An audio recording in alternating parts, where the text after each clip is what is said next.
Right now, just wait. Ready? Okay, so now we are live. Good evening, mostly to the US audience. Hi, everyone. I am Bowie Lau, the event organizer of the Game On Summit. Thank you, everyone, for joining this US community event.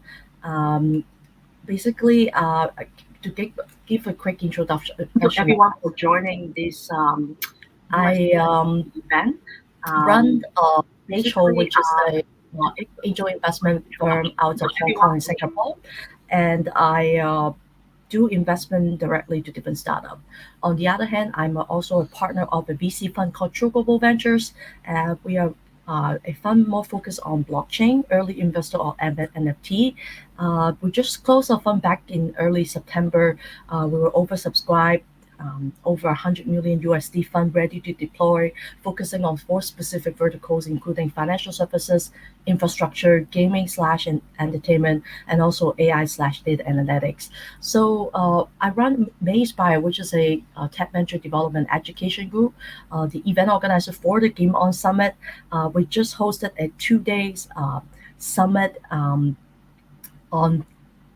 I think the US time will be on Monday and Tuesday US time zone, and the time zone did not really work for the US audience, as I targeted in Asia Pacific as well as Europe time zone, and I was told I did not show enough love to the US audience, which is why I'm working with Lisa Marr, the chief growth officer from the hub, and organize two lovely US community event to cater just specifically for all the US audience. So, Lisa, why don't you have a quick intro and let everybody know about you as well? Thank you, Bowie. Great to be here. It's an honor to collaborate and bring everyone together here. It's one of the things I really love with blockchain is that we're global, right? So when I started doing this great conference, I really wanted to connect Silicon Valley with Asia and the rest of the world, and that's why we're coming together to simulate this, what we call like the VIP access to connect all these amazing speakers. So I work at Hub as the chief growth officer. So yeah, I'm happy to be here. So just also talk a little bit about the flow for today. We're gonna have the roundtable. We're also gonna have networking as a second segment. So so Bowie and I'll tag teaming here today, basically. So I hand it off Bowie to kick us off, and then we can Great. go Thank you, next. Lisa. Yeah, so as mentioned, I actually hand picked only very handful of speaker to join this VIP roundtable. So why don't we have a quick introduction, starting with Jason. Tell us who you are, what you do, please. Hey there, Bowie. Thank you very much. My name is Jason Brink, but a lot of you in the blockchain space may know me as Bitbender. I'm the president of blockchain of Gala Games. And we are working on giving player ownership, players true ownership of their assets. And the way that we're doing that is via blockchain. We focus very heavily on development of a lot of different titles right now. We've got some absolutely amazing AAA experiences that are coming to the blockchain world, and our focus is on games that are fun to play. We're a gaming first platform, and we focus on blockchain as a part of our tech stack rather than as making blockchain games. We make awesome games and use blockchain. So that's a little bit about me. Thank you, Jason. And Wellshock? Absolutely. Bowie, Lisa, thank you so much for having me here with all of you today. It really is an honor to be among all of these amazing people within the blockchain space. I go by the pseudonym Whaleshark, and I am known as one of the largest collectors of NFTs within the NFT space. To date, probably own about 220,000 NFTs across multiple wallets, and am the largest collector of many different NFTs within some of the most outstanding platforms that include digital art, metaverse real estate such as CryptoVoxels and Sandbox, as well as the largest collector of NBA Top Shot. Now, besides having one of the largest collections of NFTs in the world, I also run the largest social token community called Whale, where we're very fortunate enough to have an extremely productive relationship with Jason and Gala Games. So thrilled to be here with old friends, thrilled to be here with new friends. Bowie, Lisa, thank you so much for having me on. Can't wait to see the festivities. Thank you, Well Shark. James, are you able to hear us and are you able to speak as well? James? So James is, Hi, yeah, yeah, please. can you Yep. can you hear me okay? Because I know the connection's a little, I'm hearing a little static on the end here, so I don't know if you can hear me okay. You're good. Great. So I'm James Gatto. I'm a partner at Shepherd Mullen. I head up our blockchain team here, and I've been doing work in the blockchain and NFT space for since about 2012, actually, and have been just fascinated to see this space really kind of blow up in the last couple of years. And so I help companies on the legal issues, everything from the IP issues to the regulatory issues and any agreements and other types of legal issues that arise in connection with NFTs or other blockchain related activity. Great to have you, James. Thank you. My first question, I think, because the theme of the summit is Game on Summit, the acronym of Gaming, Art, Music, and Entertainment, and also heavily focused on blockchain and NFT. So, to those who might not know, what's the difference between, I guess, a blockchain or NFT?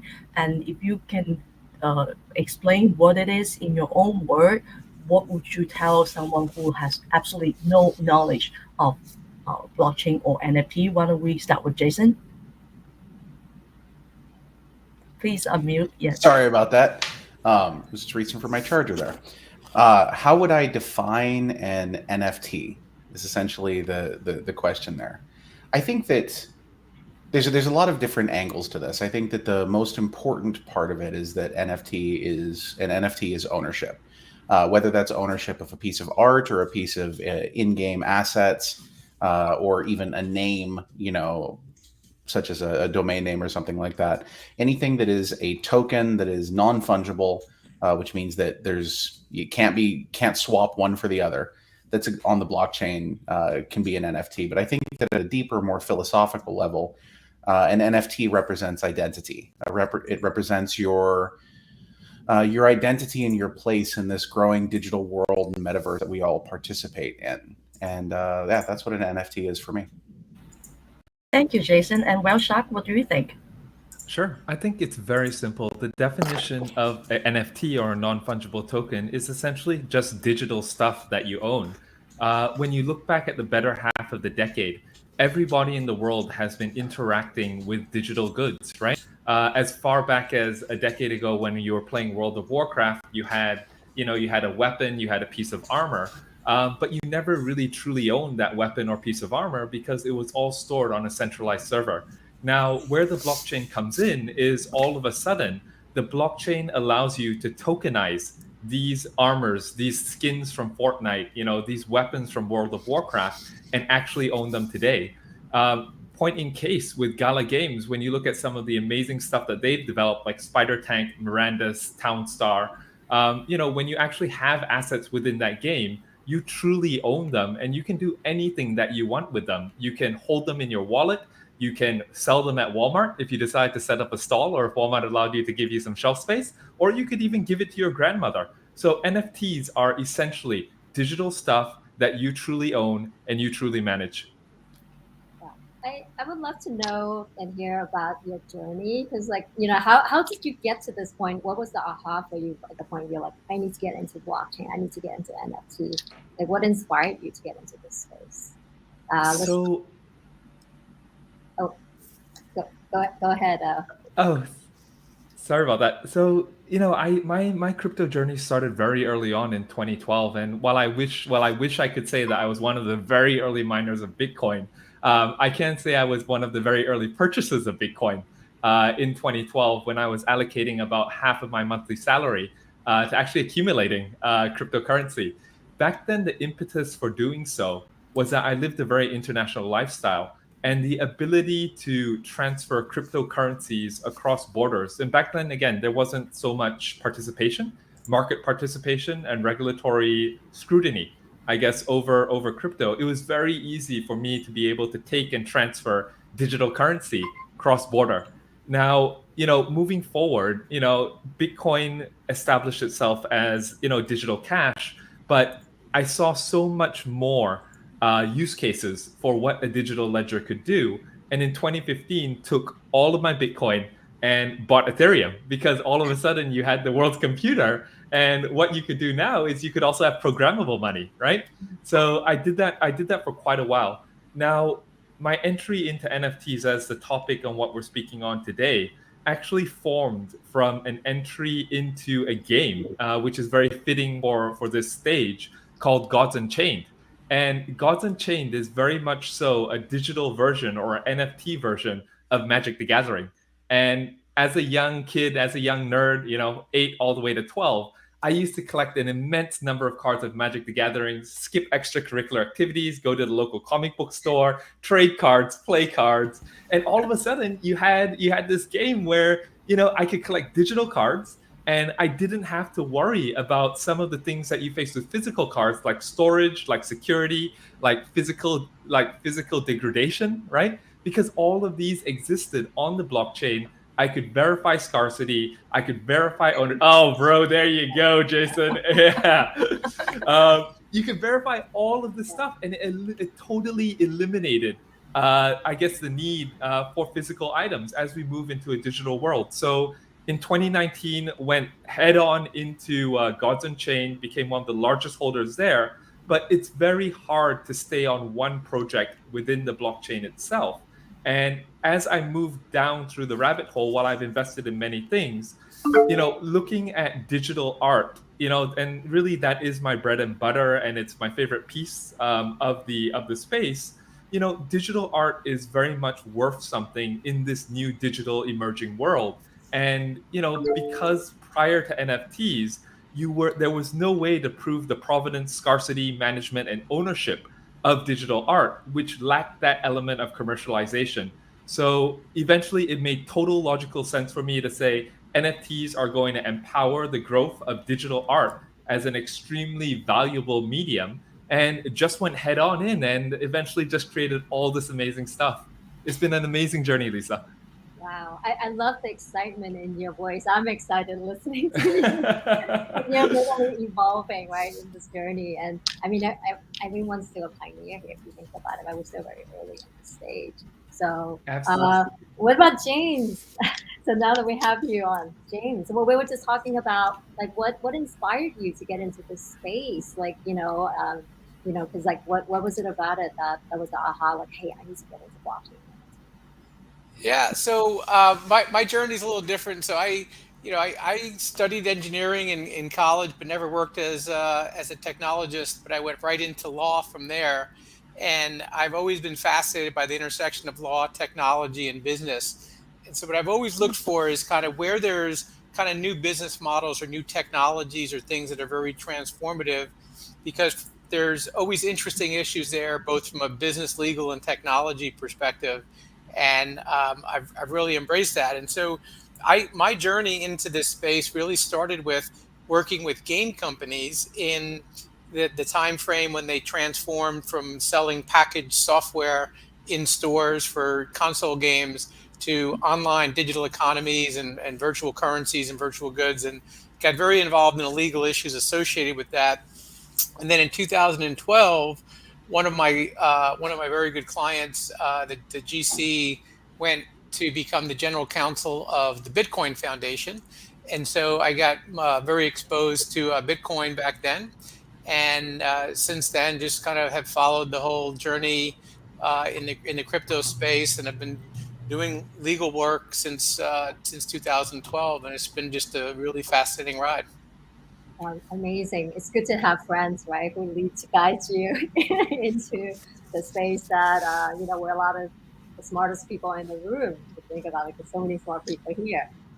What about Jason? Do you want to share your story, how you got into this space? Sure, sure. I got into the space essentially because I recognized the transformative nature of it to solve some of transformative nature of blockchain to solve some of the problems that I was seeing in the world around me. I had spent a bit of time in post-earthquake Haiti, and I saw how much money was being sent to the country and how little of it was actually getting to the people, which kind of sent me down this little bit of a rabbit hole looking into some of the problems that are endemic to foreign aid. Things like that, corruption and siphoning of funds and, the fungibility of assets and some of the challenges that aid agencies and nations face in getting people the help that they really need.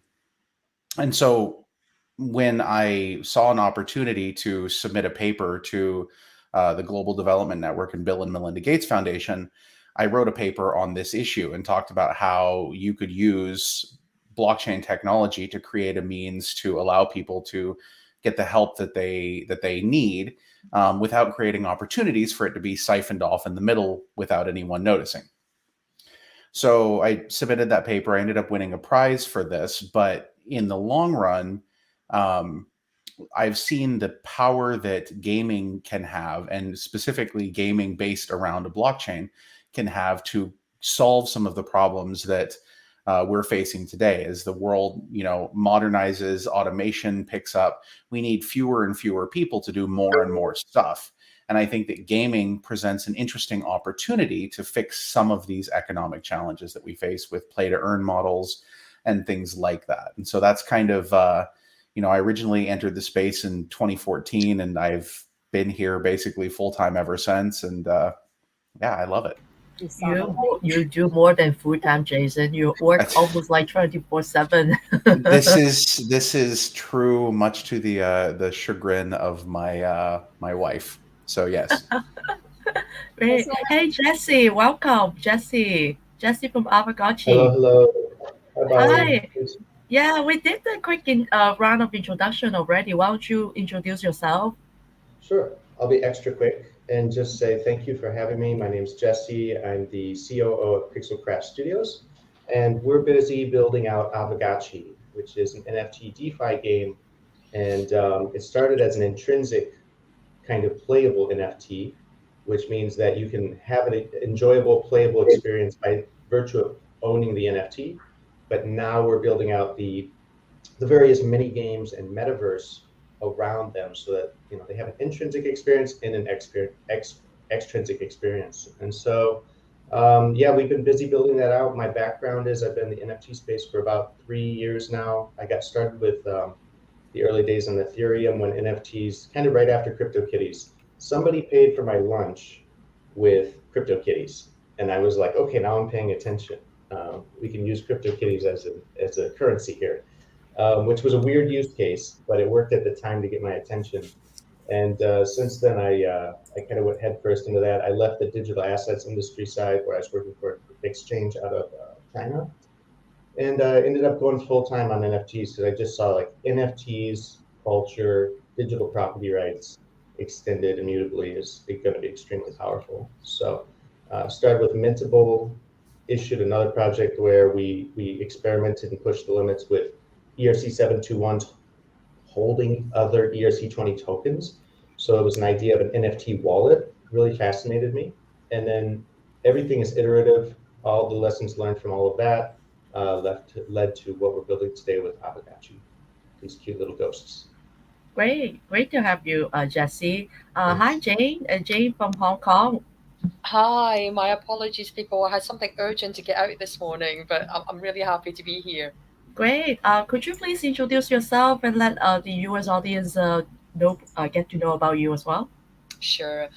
My name is Jane Chan. I head up Start Me Up HK at Invest Hong Kong.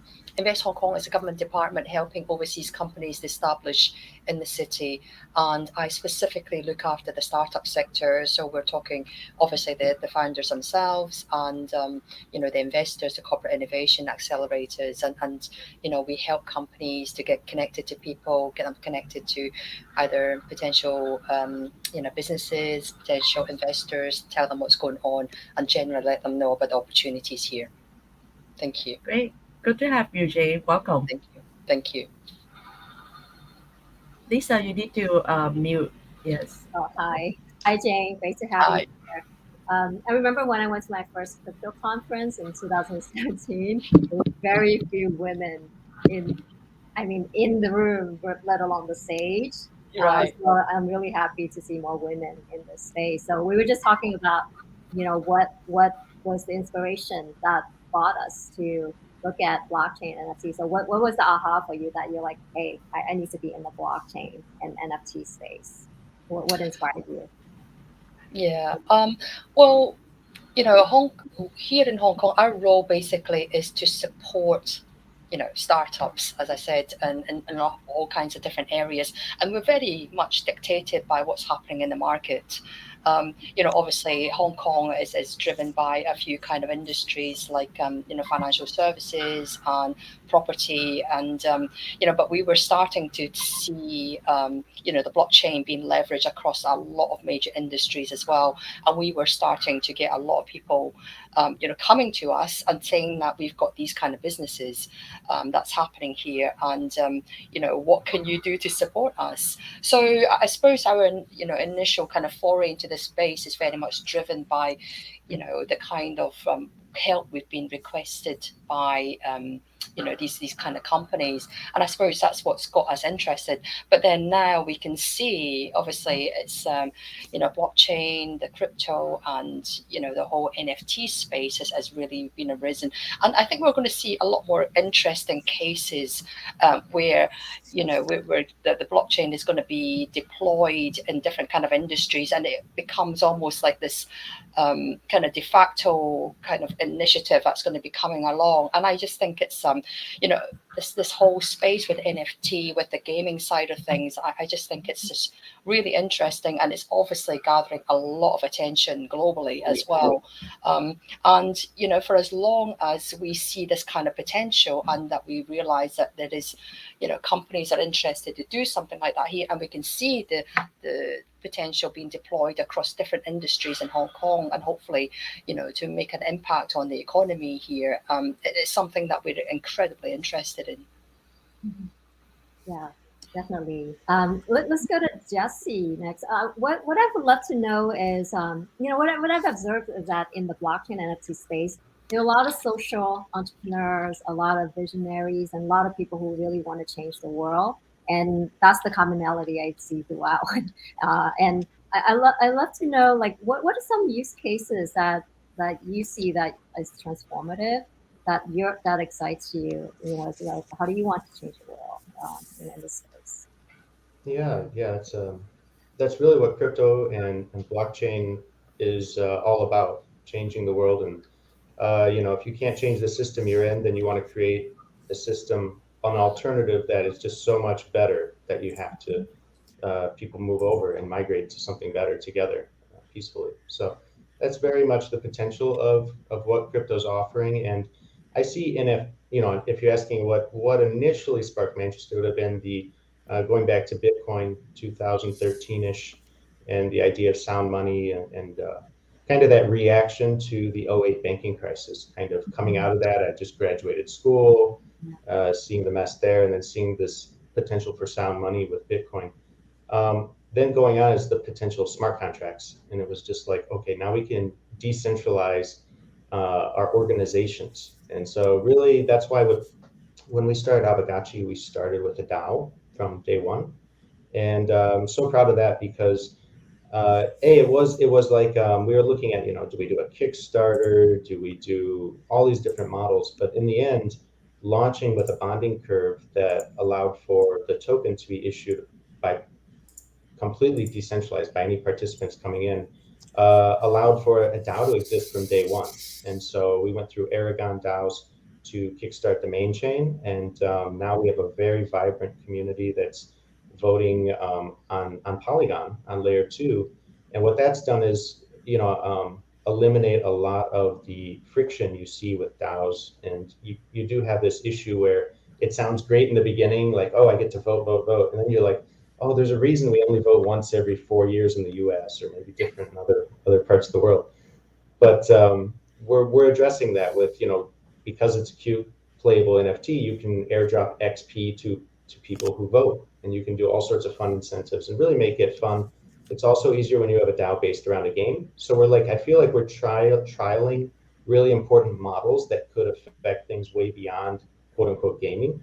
but we're doing it in a safe environment where, okay, these are consequential votes on different gameplay mechanics, inflation rates for the game, but also fun things like, are we going to have these kind of trees in the game or these kind of plants? And it's like, it's really fun. People get into like a muscle memory of participating in a DAO this way, and it's really fun. So I think DAOs are extremely powerful, and NFTs can help unlock that.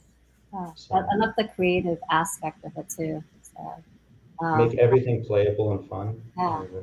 and then apply it to really important things down the road, step by step. Awesome. Thank you. What about Whale Shark? Like, what are some use cases that excites you? So, so I fully agree with Jesse. I think the key word that we're looking at here in this blockchain revolution or this Web 3.0 revolution, the key word is empowerment, right? And the way that I look at it is, when I look at crypto, the blockchain market as a whole, what I identify is crypto as a currency, crypto as DeFi, crypto as NFTs, and soon to come up, crypto as social currency. And let me explain a little bit about the use cases there. So when I talk about empowerment, when you look at cryptocurrency, all of a sudden it gives empowerment for people to truly hold their money and be able to transfer it where they need to. Once again, KYC and AML given. When I look at crypto as DeFi, essentially you're empowering people to be able to use their money to gain interest, to gain yield in the way that they want to, right? They have a democratized process where they can look at amazing projects like Avagotchi and like all these other methodologies to be able to apply decentralized finance to get higher yields versus traditional institutions. When you look at, empowerment from an NFT perspective, I don't think any other function of the blockchain has done more so for the democratization and empowerment of users rather than NFTs. And, just taking crypto art as an example, talking about use case, when we look at the art world, artists have struggled to, become wealthy within their lifetimes. Usually an artist or their foundations become extremely wealthy, decades or centuries after they passed away. All of a sudden, within the blockchain smart contracts, you are able to bake in secondary rate royalties whenever a piece is sold. And there is no need, right, for someone to trace back or to follow national regulations of saying, oh, you're only getting a royalty of 5%. You can bake in royalties of 20 to 30% in perpetuity. And I think what we've seen is that we've seen a lot of the artists who are very prominent today make millions of dollars and, and also give that back to the community, which has been absolutely amazing. Moving forward, when you talk about empowerment, you look at social tokens. And, when you look at the world today, I mean, you got YouTube, you got Instagram, you got Twitter. And, creators and influencers, they're not truly making the bulk of that revenue when they do that because they have to pay the platform. Whereas now with the advent of social currency, all of a sudden, influencers, major celebrities, people who want to make a difference within the world are able to incentivize their communities and create a market cap value, by creating their own cryptocurrencies, which are known as social currencies. So I think the use cases, we're only touching the tip of the iceberg, but I think the keyword here is empowerment and, really giving back the power to the creators, to the users, and to the fans. Wow, I love that. Remove the middleman, right? Power back to the people. Absolutely. Yeah. What about Jason? What are your thoughts on this? I think that the thing to move my background around again, get James better internet. I think what interests me the most, there we go again. What interests me the most about the blockchain and NFT space right now in terms of use cases is the fact that we can now develop games that have specific ability for people to play and gain something from it. While also, actually being able to own all of that. I mean, if you go back to the early days of gaming, Whale Shark was talking about, collectibles and cards and things like that. But for me, it was, cartridges and discs and, going to school with a stack of floppies in your backpack to trade with a friend so that you can go and install a game, and play over the weekend. And, that tangibility was lost in gaming when everything went cloud-based. And NFTs are bringing the concept of ownership back. And so now you can develop a game where You can have somebody in the developed world who has money to pay for an item, buy it from somebody else who has time but maybe not enough money to pay for that item. So they will play, get that item, somebody else can then come and buy it, and it leads to this virtuous transfer of wealth from the people who have the money to the people who have the time and the willingness to do stuff. And I think that if we build the system out correctly, creates this beautiful cycle where you have a growing and thriving ecosystem of people around the world that are all playing games and helping each other. And that's what interests me. It's like incentivizing a giving mentality, right? So. Oh yeah, I mean that's why at Gala Games we focus a lot on the play to earn ecosystem, but we also work on. We actually have a partnership, and we're getting ready to do an auction with. In conjunction with Opera, the browser company, and Mercy Core Ventures for NFTs that can be placed in our game that are actually play to give. So by using these NFTs, you actually generate income for charities, Wow. which is something that we're excited about. That's amazing. I love that. I have to talk to you after. We'll talk about that later. Sorry. I'm working with a lot. I mean, think about why we're here on Earth, right? To do something good in this world. Right. How do we tie it to what we do, right? And you play games and you help those in need. Exactly. Not. Exactly. So wow. James, what about you? What use cases excite you about blockchain and NFT? Like, what are the applications of it that excites you? Can you hear us, James?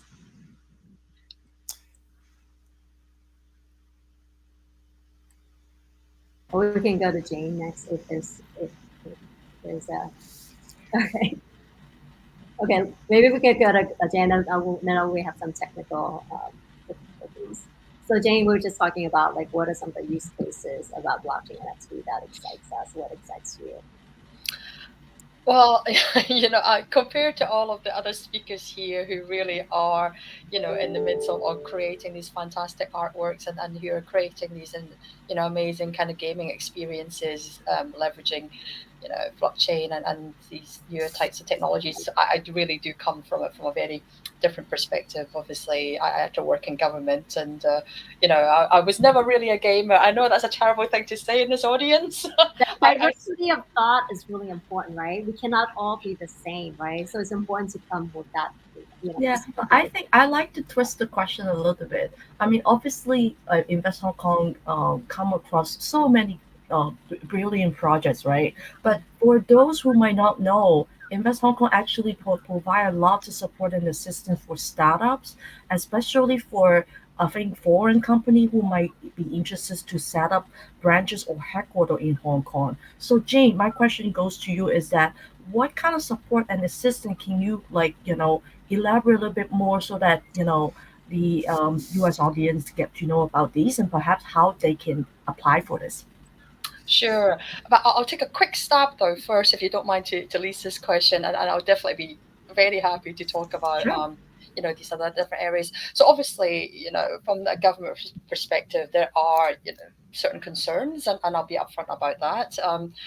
When I say I'm not a gamer, I should just caveat that I have played lots of these like little mindless games, and I literally play them every single day for hours, way too many hours actually. It's probably not what you want to hear, considering you've got some serious gamers here. But in terms of use cases,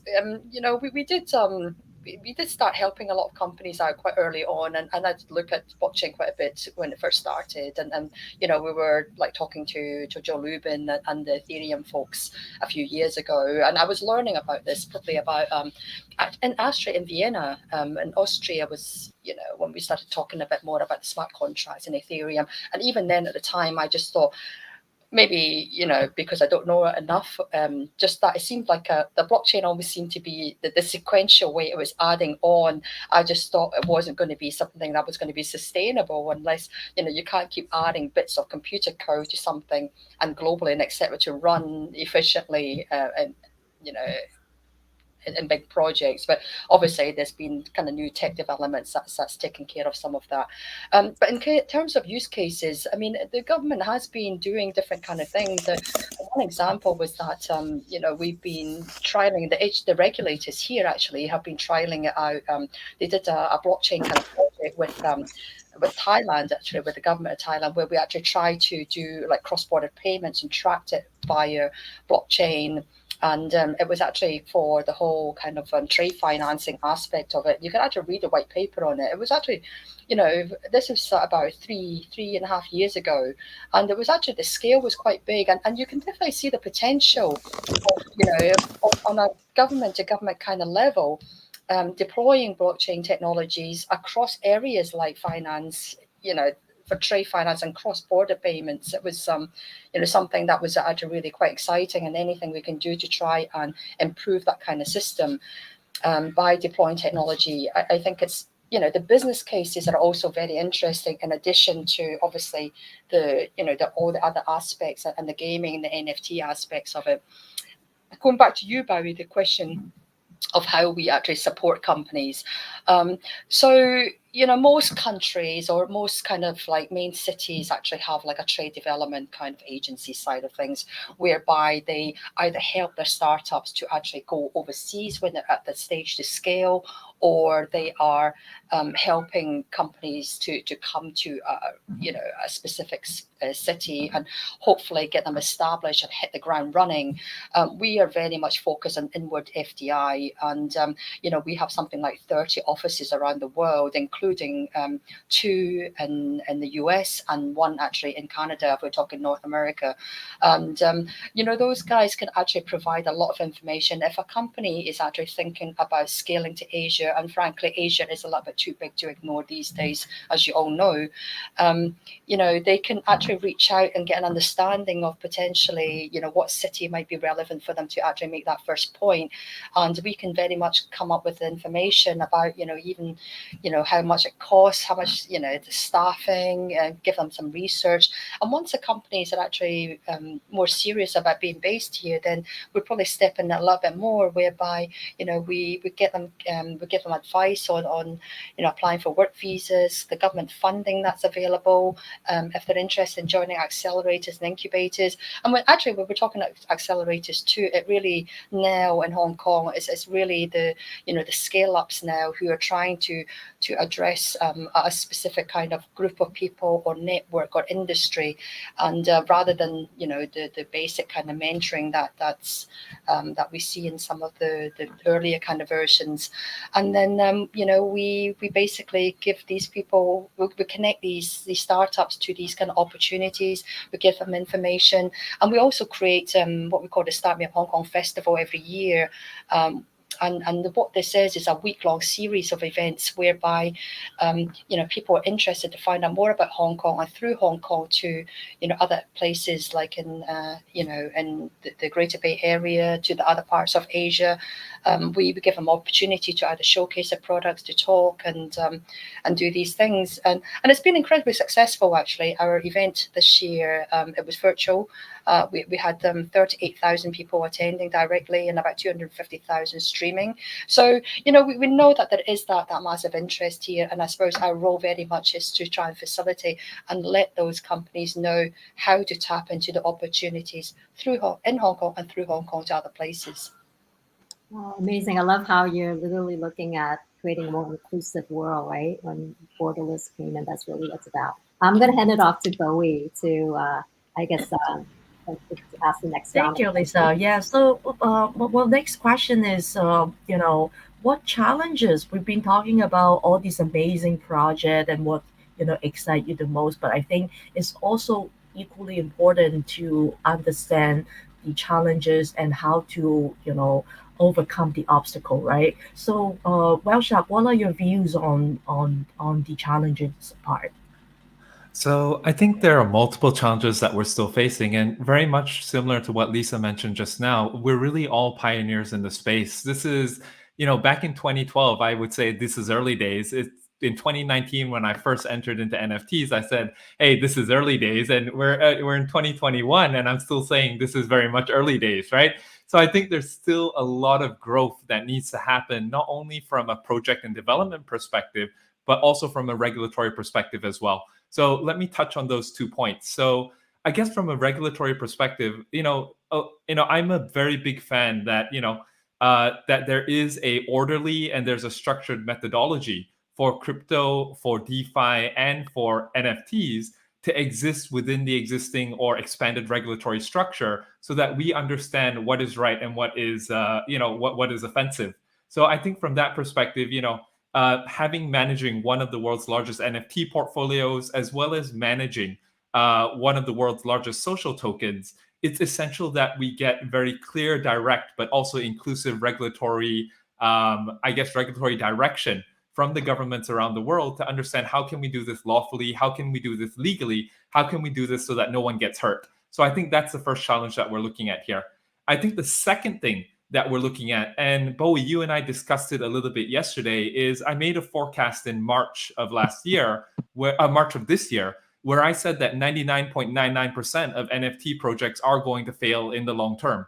And just looking at a lot of the data that you see from OpenSea, the number of zombie projects that we see from NFT projects that did not have a structured background, a structured capital runway to be able to exist within a bear and bull market, will result in a lot of people losing money, right? What is the benefit of making sure that there is good visibility and that there's a good structure in place to allow people to purchase NFTs in projects that are going to exist for the long term, whether that's 1 year, 2 years, and not 1 month or 2 months? I think that's something that, that's a challenge that all collectors are going to face. I guess my final comment to that is investing in fungible tokens like Bitcoin. One Bitcoin is equal to another Bitcoin is equal to another Bitcoin. It's relatively more simple to invest in that. But when you look at non-fungible tokens, one NFT is not equal to another NFT. NFTs are not created equally. And, the ability for investors and collectors to be able to identify quality NFT projects and to be able to safely, invest or collect those projects is really going to be a challenge for the larger market. As people start to lose money, we might see the oncoming of a bear market. I see. Yes. Well, thank you for sharing. I think this is a very important to understand the risk and the danger associated with the NFT investment. So thank you for sharing, James. So since you are in the legal space, could you please share what your views on the major challenges that you see from your own or from the legal perspective? Sure. So I guess there's kind of various issues to think about. For the most part, NFTs, when we think about, when you break it down, there's a token that represents ownership of some asset. We've focused on this call primarily about digital assets, but I think just to take a step back for a second, what we're going to see, and to echo what some of the other panelists have said, is we're at the very beginning of tokenization in general, right? Not just digital art, not just digital assets. There are so many things in this world that are going to be tokenized, and we're seeing that happen right now, both physical and digital assets. And so there's a whole host of legal issues that we deal with every day with companies that are tokenizing things. And the issues are really just starting to emerge in some respects. And I think the lack of regulatory certainty creates some challenges within the blockchain space as a whole. For the most part, when you're looking at NFTs that represent ownership of a digital asset, it's relatively simple in some respects, because to a large extent you're licensing a digital asset, which is not very controversial. But when you get beyond that, when you look at things like fractionalization, where you have a single asset that's represented by multiple NFTs, or pooling where you have multiple assets that are represented by a single NFT, you can start getting into more complex legal issues such as securities laws and things like that. One of the other issues, and this is largely an issue for some of the marketplaces, is that, and this is not unique to NFTs, I mean, art in general has been used to circumvent money laundering laws and sanctions, anti-sanctions laws. And anytime you have high valued assets, if you can transfer them anonymously, you can get around some of the laws that are designed to prevent that. And that's happened with some high valued NFTs, and there's a lot of government scrutiny on that right now. And so, these are just some of the issues. When you look at, I do a lot of work in the game space, and one of the other big issues that arises is that game companies in general, forget about blockchain games for a second, a lot of game companies have been sued lately for allegedly offering illegal gambling mechanics, loot boxes, other chance-based activities, social casino games. There's dozens and dozens of lawsuits that have been. I think I lost James now. Yeah, well, okay. How about Jason? What are your views on it for the challenges? So for me, I think that both Whale Shark and James are right. There's a lot of very interesting legal issues that have to be dealt with. I think that one of the challenges, and this has been a persistent challenge in the blockchain space, is helping people understand exactly what it means to have assets on chain. And this, I think, is one of the actual issues that contributes to some of those regulatory concerns, is that people don't really understand what that means. Our entire financial system up to this point in time has essentially been built as a large network of essentially hand-holding services. You put money in the bank, and if you accidentally send some to somebody, you talk to the bank, and they'll be like, "Okay, well, we'll help you get it back." And then they call the other bank, and all of this is designed to make things safer for the consumer, and that is absolutely a laudable goal. When you deal with blockchain things, though, it is at its very core immutable. And so if somebody has their wallet, just like happened the other day with the person, I think it was a Hit BTC, they accidentally made a transaction where they paid like $13 million in gas. Now, the miner who mined that transaction was unbelievably kind and paid it back, which is absolutely huge. But typically speaking, in the blockchain space, if you make a mistake like that, it's a pretty permanent mistake, and there's nothing that you can do about it. And so in the gaming space, this is something that we have to worry about. How do we design systems so that users can jump in and use them without having problems? How do we remove friction, keeping people safe, and also making it so that they have the ability to actually interact, like 12-word mnemonics, right? Everyone in the blockchain space is used to a 12-word mnemonic, but if you take your average social gamer, somebody who's been playing Farmville, and you introduce them to that concept, it kind of breaks their brain a little bit. And so I think that in reducing some of the barriers to entry, I think, is one of the biggest challenges that we in the space have, while also keeping people safe. Sure, I totally agree, Jason. The um, the ability not to be able to, I guess, reverse the record because it's immutable. This is something we all need to keep that in mind. We've got to be very careful making every single move in the digital world. How about you, Jesse? Yeah, Jason reminded me of a story just now talking about the hand-holding aspects of the traditional economy, and this whole idea of immutability. On top of that, I would add crypto and has this ethos of self-responsibility, and so it kind of has to go with the immutability of the challenges and the transactions.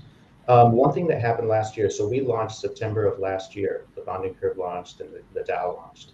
The Aavegotchi NFTs weren't live yet, but we were getting ready, and there were still activities in our community. And one thing that happened that was really terrible timing, it was about 2 weeks before Christmas, was a fan of ours. I don't know how, wrong copy paste of an address, didn't do the test transaction, sent like $45,000 at the time. It's probably worth much more now.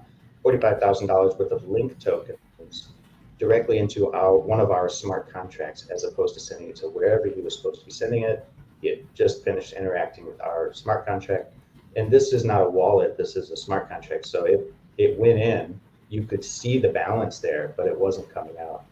And he made a tweet about it. Thank goodness for Twitter and crypto Twitter. And so everyone, became aware of this situation. And actually, we do use the Diamond standard, which has some allotment for decentralized voting on upgrades of certain parts of certain contracts. But it's very useful for games. I think it's okay. But in this case, this smart contract, it was mainnet and it wasn't going anywhere. So I'm saying all this to say, how did it get solved? And the interesting part was there was no regulator, there was no special system in place, no hand-holding bank, no middleman. So what we were able to do is, as a community, and I think that you see this more and more often, just like the example Jason just cited. Obviously, it doesn't look the same as what we're used to with certain expectations and insurance. But in this case, we had the community rally, and what we decided to do was issue a new wearable, a Santa hat. We didn't have a Christmas hat yet. So we did a Santa hat for Aavegotchis, and we didn't put a cap on it. We said anybody that donates to this fund that we're managing on behalf of him, the guy who got wrecked, we will, transfer all of this after Christmas Day. And we ended up raising about $25,000 worth of gifts to support him, and we were able to transfer that to him. And it was across about 20 different tokens. So we had about multiple communities contributing, or people that were in our community, but also part of other projects, and they were all contributing. And so they all got the Santa hat. The game wasn't live yet. Nobody was doing it expecting, I think, a big return. But the cool kind of final part to this story is, if you go on our NFT marketplace today, the Bazaar, I don't have the exact number, but it is worth much, much more than $20, that Santa hat. So, there was X amount minted, they're extremely rare, and everybody ended up being a winner in this kind of virtuous cycle that we are trying to build with our game economy. So, there's I guess what I'm saying is there's free market solutions. There's solutions that wouldn't be possible without P2P type of smart contracts and interoperability.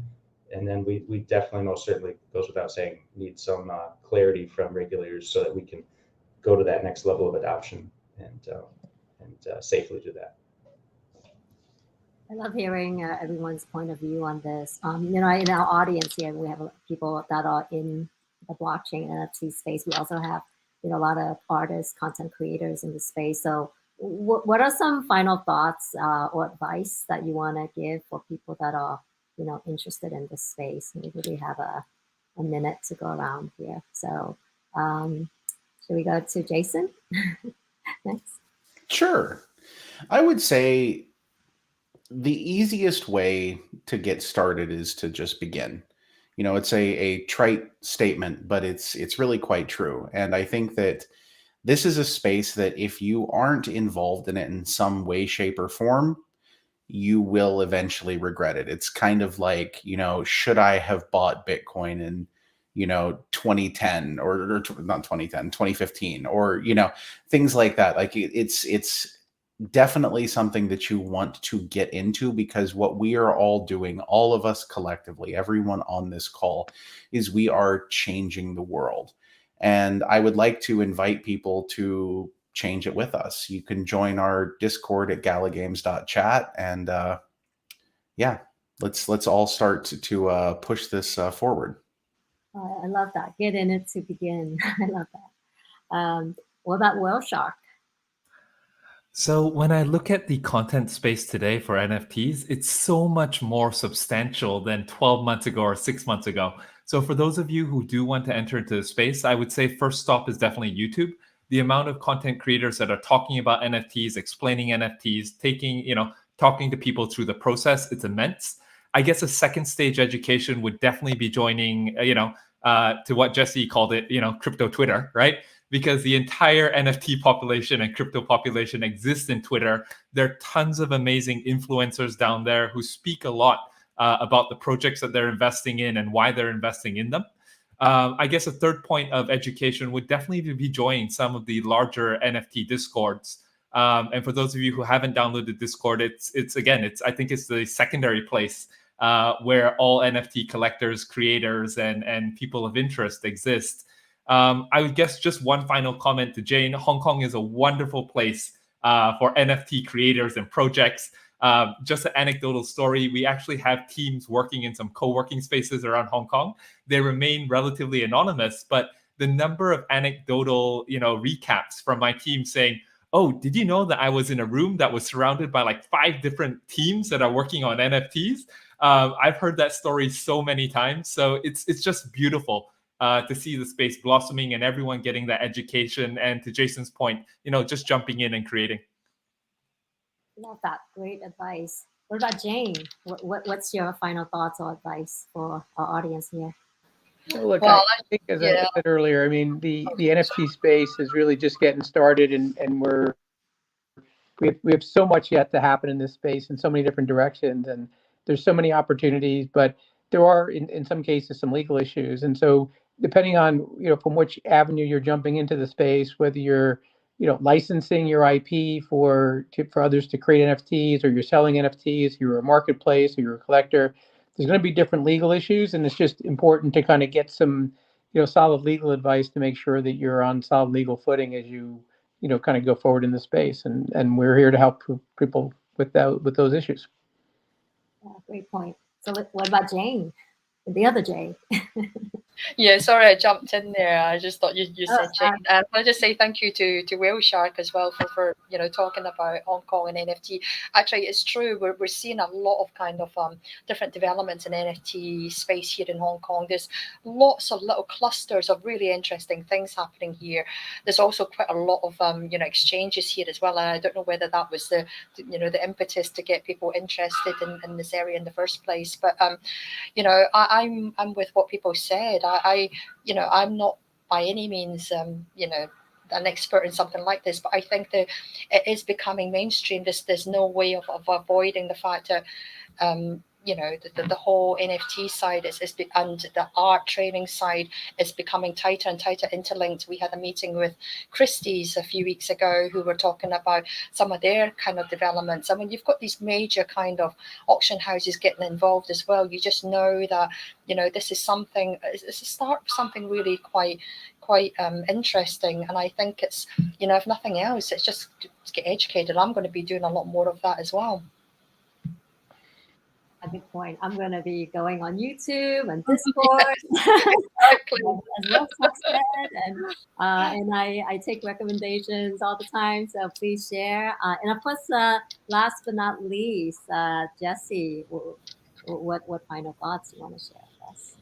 Yeah, lots to say, but short time to say it. I guess I would just finish by echoing what everyone here has said. It's all very important. You have to be on crypto Twitter and Discord, no doubt, to really understand. And that ties into this wider idea of maybe I could speak to potential investors or founders in this audience and just talk about, if you're going to contribute through those avenues, just make sure you do your due diligence, get in the Discords, don't just read the high-level white papers, and do that too, but get in there and have honest feedback with the community and the founding teams and learn about them so that you know exactly what you're supporting. Because kind of alluding to back what we talked about before, the way I see it at a very high level zoom out is we're in a bit of a frothy stage. We have a long way to go. We're still super early.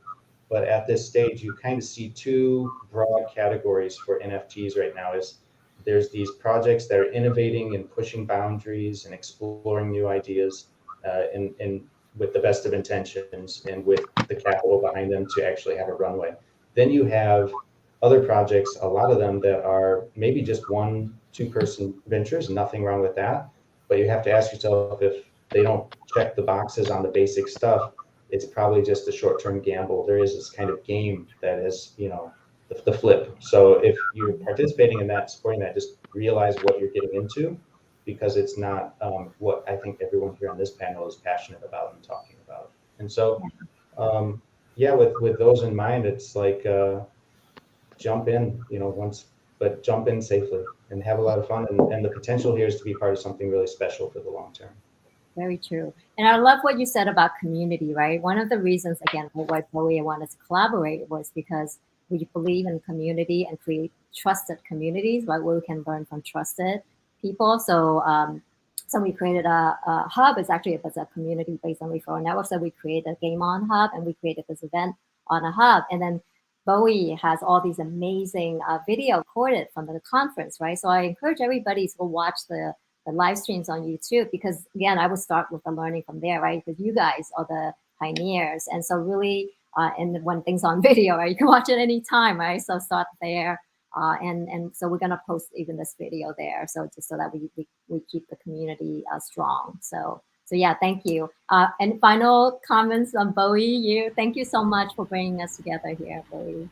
Thank you, Lisa, and thank you, Jason, Wellshock, Jane, James, and also Jesse for joining us. I think that's the end for our session, but I look forward working with every one of you closely in the near future.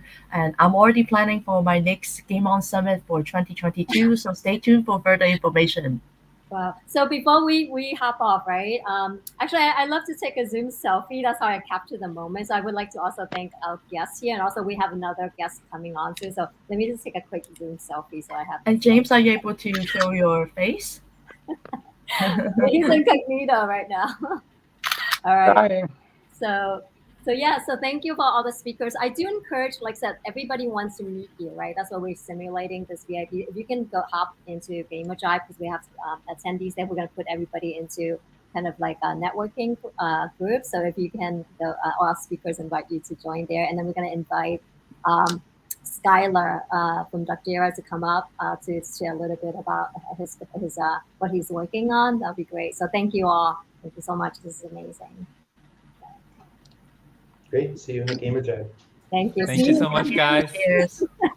Thank you very much. Thank you. Thank you. Thank you. Yeah. Thank you.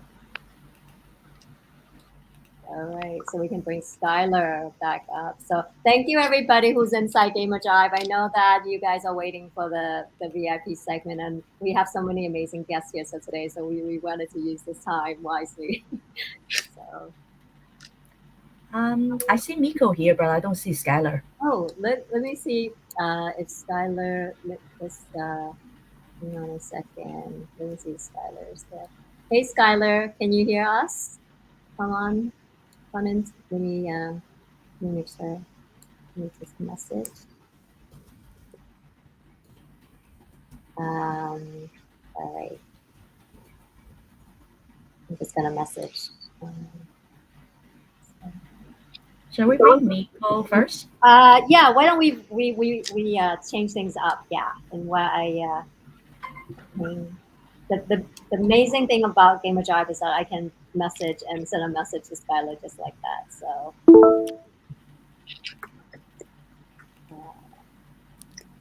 Hi, Miko. Welcome. Hello. Could you please introduce yourself?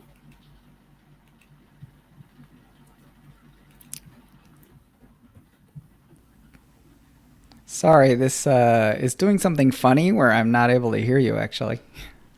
Oh, okay. Are you able to introduce yourself?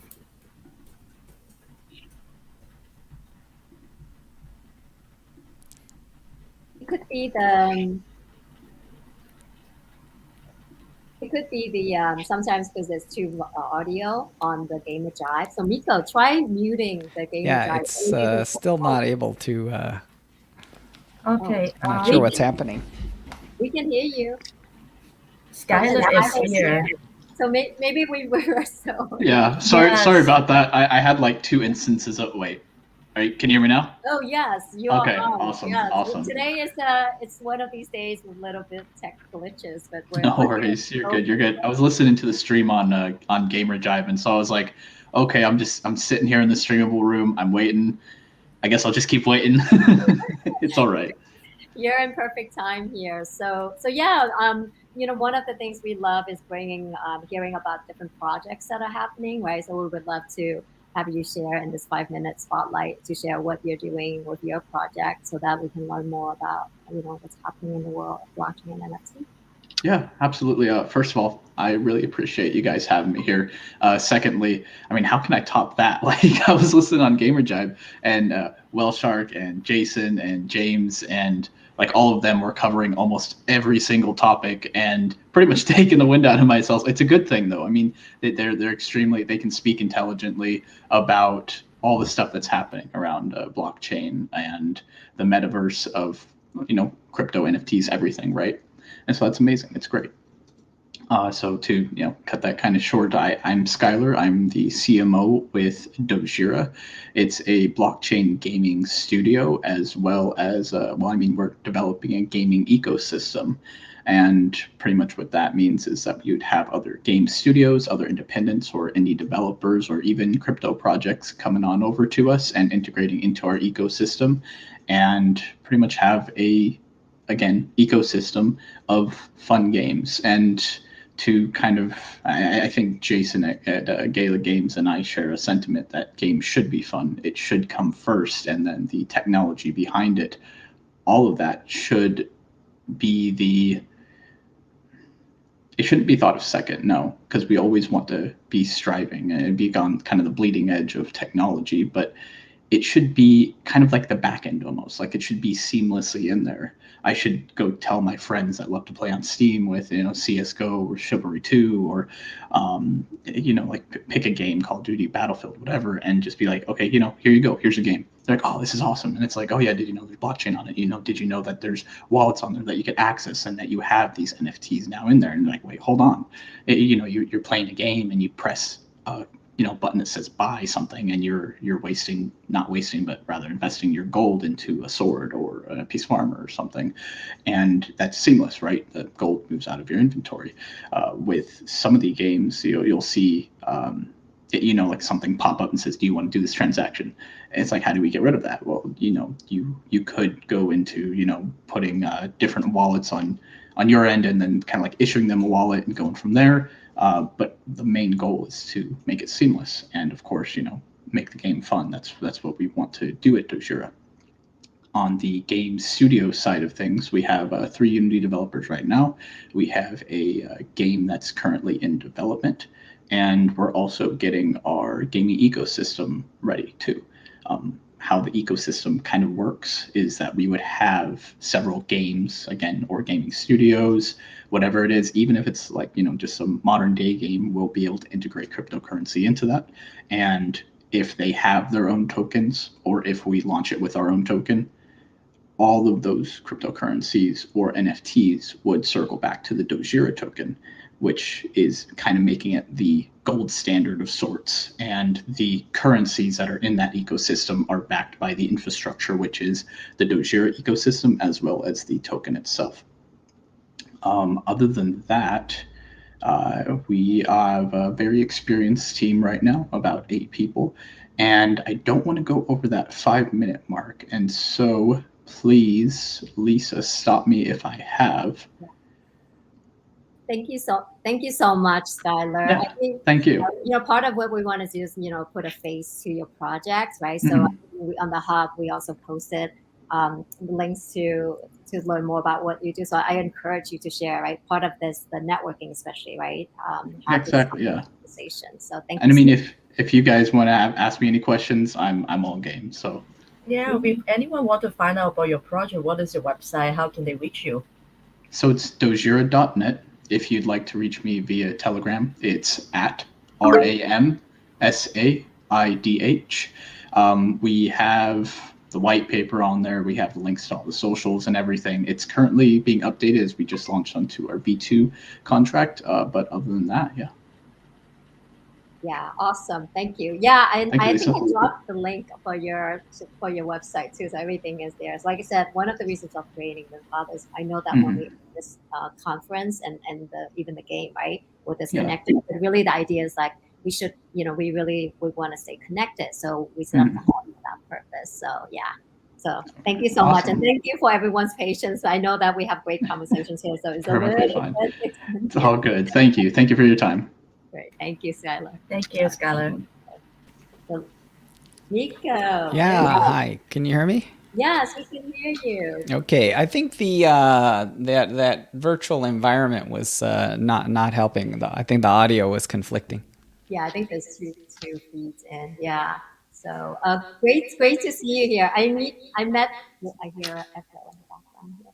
So So Miko, would love to know more about what got you into who you are and what got you into the space. I met Miko in 2017 when he was moderating a number of blockchain events and speaking at a number of blockchain events. So can you share? Sure. Yeah, I mean, it's really it's been a good while, but as far as like my interest in the NFT area, like I guess my fund is a early seed stage investor in Yield Guild and a sort of early strategic round investor in OpenSea. So we're definitely very committed to this and the growth of this. So it's very exciting time in this segment. And as far as like how did I get into this space? Like I've been working on open source software projects for decades now here in Silicon Valley. So I think that I think of all of this as being sort of a really an expansion of open source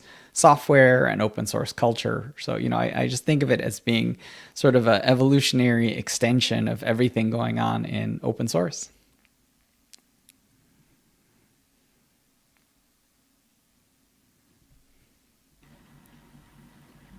That's great, Miko. Yeah. So um, obviously you make a lot of good bet on investment. So what is your philosophy? Do you have any secret sauce you can share with us? Yeah, unfortunately, the sound cut out. So I think you guys can hear me, but I think the only way we could kind of get the questions is through the chat. So I can't Okay. actually hear Sure. what you guys are saying. Oh, in terms of what's the secret sauce on finding investment? So for me, I think it is it's really conviction. And what is conviction? Conviction is thesis, which is what you think is going to happen. But then of course you have to find the people, right? So the people, so it ultimately comes down to what do you think is going to happen, and then of course like who do you think is going to make it happen. So I think those are the key issues. In terms of major challenges, like things have been obviously going very well. It feels like the challenges are in the macro environment. So I think that we're all as a industry facing kind of maturation and regulation. And I think that one of the big challenges in our society are the incentives are a little broken. So I think that right now the regulators are in a very weird state in the United States, right? Because they're really looking to pass ambitious legislation, which they need to pay for, and then they're thinking about taxation. And so in a way, the crypto space is being regulated by non-experts who are kind of in a hurry. So the whole thing is very much an afterthought. So I think what's provable is that collectively our systems are not great at dealing with exponential phenomena. So I think that those are the big issues. And the question of how do you overcome those challenges, it's pretty important to I guess, try to come up with alternative systems. So in a way, this entire blockchain space is about building an alternative. So, I think that's really I think the best thing. Thank you so much, Miko. I think that, it's really amazing to have you here. I think one of the things we really want to do is have a longer conversation with you and also bring Eric and you and Patrick together. So, I think right today is really about wanting people to get to know who you are. I would love to, I know that people's here for networking too. They want to actually have a direct conversation with everybody here, you and Bowie and everyone. So I would suggest that we hop into the game and talk to the people in the VIP networking lounge. I invite everyone that's in the game right now to teleport into the VIP networking hub and then join the and then we'll be in there soon, and so then everyone can have some networking in there. So thank Sounds you. Sounds like fun. I'll check it out. Thank you. Yeah, thank you. So bye. Awesome. Thanks. Bye. Yeah. Thank you, Bowie. Oh, looks like it's muted. Yeah. Thank you. Yeah, that's the end of our session. I guess I will just end the broadcast, and we will see you at the Gamer Jam. The game. Yeah. Thank you. Right. Bye. Yeah.